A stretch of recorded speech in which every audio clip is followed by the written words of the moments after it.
journey into the now.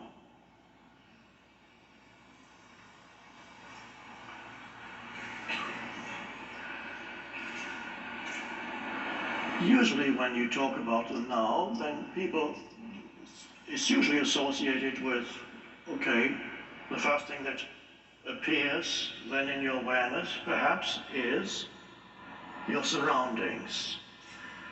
And that's already a great step into the now. It's the first important step into the now, to become aware of whatever surrounds you, the space that surrounds you, wherever you may be, and whatever takes place in that space. And you may notice when you become aware of those sense perceptions, because it's through sense perceptions that you become aware of whatever happens around you. That involves visual, auditory, and such, to some extent, the other senses too. The main ones being visual and seeing and hearing. So as we enter the now, we become more aware of our surroundings. It's the first step into the now.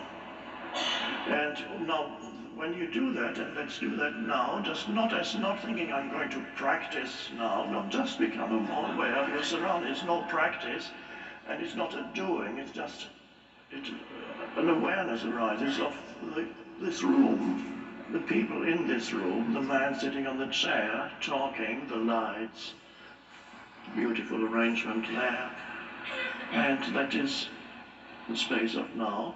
So what the word to use is you acknowledge what is. And close to acknowledging, you go a little bit deeper, you appreciate what is. What before you probably overlooked completely.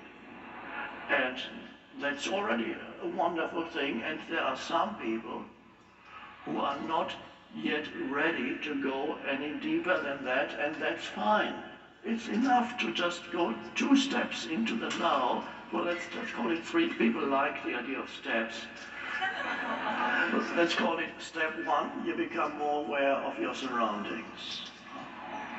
Step 2, you acknowledge. And with the acknowledgement comes a sense of the goodness of the ways in which life manifests continuously around you. There is an aliveness in everything. Even in the middle of a city, you might say, oh, I prefer the forest or the beach or the mountains. But even in the middle of the city, whatever happens, all the movements in the middle of a city are manifestations of life. Life manifesting as human beings running around, as cars, as houses, buildings, and noise, and so on. And there's also something there that is fine. It's an acknowledgement of life. And then comes an appreciation. Oh, you might see something that you before had not appreciated. The sky, for example. How many times are you aware of the sky? And say, oh, and it's beautiful. And even a cloudy sky, there's always this light filtering through the clouds. Now, you might notice when you become aware of what I call the surface of now, which are the sensory perceptions that reveal the world to you, already a shift in consciousness happens, because now you're not thinking as much. You cannot be very much aware of sense perception, really be looking at the sky, or at a tree, or a flower, or a street scene, and be thinking a lot. You have to be really there as the presence. For example, now. So you simply acknowledge the totality of this room. And that's beautiful. And then you go a little deeper still. The next step takes you deeper. Then you can ask yourself,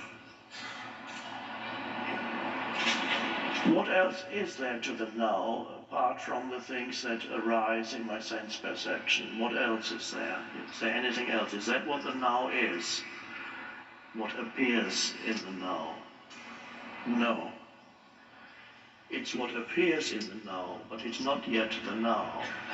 So to become aware of the present moment, to become aware of sense perceptions is an important step, and some people are so out of touch with their surroundings, they are never where they are. They are in the stream of their thinking,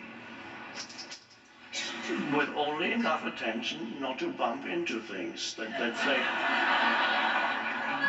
that's all the attention they give. They can maneuver their way through the furniture or the streets, but most of their attention is on the stream of thinking. A lot of it, by the way, useless, you might have noticed, and a lot of that negative too. Critical, complaining, having an issue with this or that, thinking about an unpleasant person yesterday or 10 years ago, and thinking what might go wrong tomorrow or tonight. And all kinds of, it takes you, that consciousness is continuously being absorbed by thinking. And people are in the grip of the stream of thinking. It pulls you along, amplified these days by the digital gadgets. We might be talking about that a little later. The grip of compulsive thinking, where one thing after another arises in your mind and you identify with everything that comes into your mind. Amplified, as I said, by the digital stuff, which want your attention. This is important. Another email coming in. A text message. It must be important. Somebody just posted something on Facebook. And you see a photo of a dinner plate, having dinner at such a reply, and you say, cool, that's great. And that absorbs, the attention is continuously being absorbed. It was bad enough before the digital things, but now it gets amplified. More stuff in your mind, more stuff. And you're drowning in stuff. And I'm not meaning physical stuff. Some people also drown in physical stuff. But you're drowning in mental stuff. One thought after another, one text message after another, one Facebook posting after another, one unpleasant memory or anxious thought after another, one complaint after another about other people, what they did and failed to do and should have done but didn't do. So there's no end to the stuff, and you are missing the present moment. Your attention is absorbed by useless and compulsive thinking. And imagine living like that for 10, 20, 30, 40 years.